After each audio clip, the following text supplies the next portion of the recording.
보기만 해도 편하게 투자할 수 있는 편투입니다. 오늘은 안심 뉴타운 호반 서밋 이스텔라 청약 분석을 해보도록 하겠습니다. 청약일은 2021년 3월 15일부터 2021년 3월 18일까지고 1순위 청약일은 2021년 3월 16일입니다. 당첨자 발표일은 2021년 3월 24일이고요. 수성건물 일성 트로일과 화원 동아유시와 동시 청약이 불가합니다. 당첨자 발표일이 같기 때문에 그렇습니다. 입주 연월은 2023년 1월이고요. 그렇기 때문에 미등기 전매는 금지되겠습니다. 공급세대는 315세대고 시유공사는 호반산업, 안심 뉴타운 도시개발구역 B3 블럭에 공급될 예정입니다. 휴너믹시티, 안심 뉴타운, 대구 혁신도시 세 군데를 모두 영위할 수 있는 입지 한번 보도록 하겠습니다. 안심 뉴타운 도시개발구역이고요. B3 블럭은 여기가 되겠습니다. 주요한 지하철역까지는 거리가 제법 됩니다. B3에서 걸어서 반영월역까지 20분, 신기역까지도 20분이 되겠습니다. 상당히 멀죠? 위로는 혁신도시가 있습니다. 혁신도시까지는 거리가 제법 가깝고요. 뭔가 인프라를 누리기에는 조금 부족한 입지다라는 생각이 듭니다. 입지가 모자라면은 분양가라든지 기타 옵션들 그리고 조건들에서 어드밴티지를 줘야 우리가 청약할 마음이 생기겠죠? 그런 내용들은 뒤에서 한번 다뤄보도록 할게요. 우선 안심 뉴타운 자체가 여기에 일대에 있던 시멘트 공장들을 죄다 허물고 새롭게 개발이 들어간다라고 보시면 되겠습니다. 일대에 큰 변화가 있을 것이고 인프라도 상당히 변화될 것으로 예상이 된다. 새로운 도시가 될 것이다 라는 생각이 들죠. 그래서 호반 서밋 이스텔라도 현재를 보고 청약을 하는 것이 아니라 좀 미래를 보고 청약해야 된다 그런 생각이 듭니다. 현재 대구 4차 순환도로가 완공이 다가왔습니다. 4차 순환도로의 어떤 교통 입지를 누릴 수 있는 곳이 될 수 있겠죠. 제 개인적인 생각으로는 당첨자 발표일이 수성건물 일성 트로일과 화원 동아이시와 같기 때문에 좀 아쉬움이 남습니다. 이게 당첨자 발표일이 같으면은 청약을 동시에 할 수 없다는 점이 불리해지고요. 화원이야 안심 뉴타운과 정반대 생활권이라 치더라도 수성 건물과 안심 뉴타운은 대구 중심부에 직장이 있다면 충분히 청약해볼 만하지 않나라는 생각이 들어서 아무래도 수요 쏠림이 화원과 수성 건물 쪽으로 갈 것이기 때문에 호반 서밋은 조금 불리한 부분이 있다라는 생각이 듭니다. 현재 대구 동구는 조정 대상 지역으로 지정이 되어 있습니다. 청약 과열 지역이고 조정 대상 지역이고 분양가 상한제를 적용받는 민영주택입니다. 따라서 아래 내용을 반드시 확인하시고 청약하시기 바랍니다. 조정 대상 지역에서 청약 1순위 자격은 무주택자 혹은 1주택자여야 하고 통장 가입 후 2년이 지나고 예치 기준 금액을 납입하셔야 합니다. 세대주여야 하고요. 과거 5년 이내에 다른 주택 당첨된 사실이 없어야 합니다. 대구 주소 6개월 이상 계속 거주자가 1순위 해당 지역으로 우선 선발이 되고 대구 6개월 미만자는 청약이 불가하진 않지만 기타 지역으로 후순위 배치가 된다는 점 기억하시기 바랍니다. 분양가 보도록 하겠습니다. 전용 84부터 118까지 있고요. 84, 94, 109, 118 이렇게 구성이 되어 있습니다. 84A의 경우에는 4억 8,640만원, 94A의 경우에는 4억 8,580만원, 109의 경우에는 5억 9,190만원, 118의 경우에는 5억 9,080만원이 되겠습니다. 보니까 이제 특이한 게 94형과 118형은 1층과 2층밖에 없고요. 84와 109가 주력 평수다라고 생각하시면 될 것 같습니다. 이렇게 보니까 4억 원대 84인데 금액적으로 엄청난 메리트가 있다라고 보기에는 조금 어렵다는 생각이 들어요. 그런데 여기 보시면은 계약금이 현재 10%고요. 중도금이 50%고 잔금이 40%입니다. 조정 대상 지역에서 LTV가 50% 적용을 받으니까 중도금에 대해서는 LTV가 전부 처리가 된다라고 보시면 될 것 같고요. 32페이지 계약자 대출 안내 보시면은 중도금 대출이 50% 범위 내에서 중도금 무이자로 알선이 된다라고 이야기를 하고 있죠. 그러니까 호반 서밋 이스텔라는 중도금 50% 무이자 대출로 잔금까지 가져갈 수 있는 단지가 된다라고 생각하시면 될 것 같습니다. 공급 금액은 그렇게 저렴하지 않지만 중도금 조건은 조금 더 좋아졌다라고 보시면 될 것 같고 여기에 요즘 일반적으로 발코니 확장비를 굉장히 많이 받는 추세로 흘러가고 있는데 1,000만원 이하의 저렴한 가격으로 발코니 확장을 진행하고 있다라는 점에서는 이런 부분은 조금 가격적인 부분이 메리트가 되어오고 있지 않나라는 생각이 듭니다.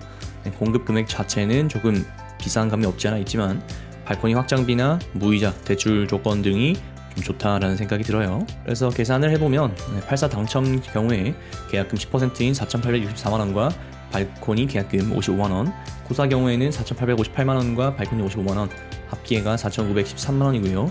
109 당첨될 경우에는 10%에 해당하는 5,682만원과 발코니 확장비 57만원, 합계가 5,739만원, 118 당첨 경우에는 5,908만원, 발코니 확장비는 57만원이어서 합계는 5,965만원입니다. 조정 대상 지역이 되고 나니까 이 계약금이 굉장히 싸게 느껴지는 경향이 있습니다. 중도금 잔압 10%를 준비하지 않아도 된다는 점이 메리트로 작용할 수 있겠네요. 조정 대상 지역 지정 이후에는 이런 조건을 정말 오랜만에 보는 것 같습니다.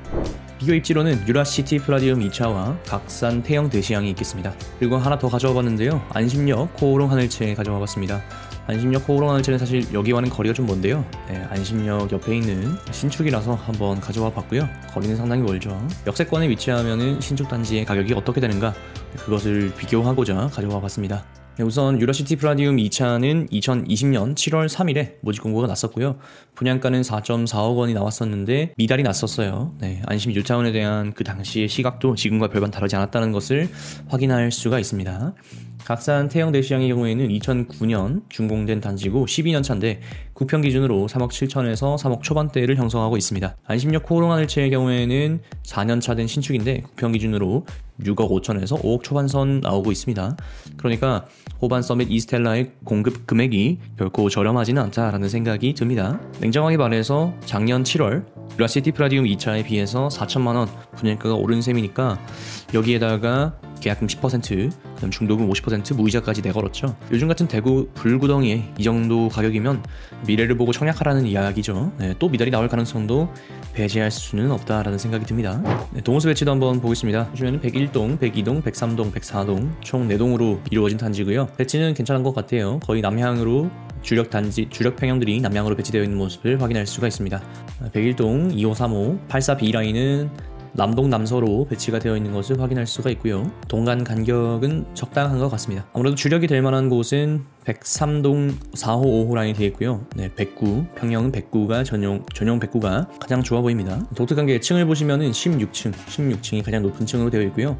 동구가 지금 대구공항이 있기 때문에 고도 제한이 있어요. 높게 지을 수 없다 보니까 이렇게 16층으로 단지가 구성되어 있다는 점도 생각해 볼 만한 곳이 되겠습니다. 자, 84와 109가 주력인데 그럼 94와 118은 어디에 있냐? 보니까 104동 저층, 103동 저층에 이렇게 배치가 되어 있는 것을 확인할 수가 있습니다. 이 두 개의 구조는 조금 이따가 평면도를 보면서 한번 다뤄보도록 하죠. 평면도로 가겠습니다. 84A고요. 84A의 경우에는 4베이 판상형으로 구성이 되어 있네요. 구조 자체는 크게 군더더기가 없습니다. 독특한 점은 4베이 구조인데도 불구하고 알파룸이 있다는 점이고요. 이 알파룸을 대형 팬트리 유상 옵션을 걸면 주방이 조금 더 넓어지고 주방과 팬트리를 만들 수 있다는 점은 오히려 이쪽이 조금 더 나아 보이는 생각이 듭니다. 84B는 타워형이고요. 타워형인데 좀 독특한 게 거실이 이렇게 들어가 있네요. 그래서 뭔가 입체적인 구조를 만들고 싶었던 것 같습니다. 84B도 전형적인 타워형인데 거실이 상당히 넓게 느껴지네요. 그래서 안방이 조금 작게 느껴지는 경향은 없지 않아 있습니다. 84C의 경우에는 4베이 판상형이고요. 여기도 84A와 마찬가지로 팬트리, 알파룸을 대형 팬트리로 바꿀 수 있게 되어 있습니다.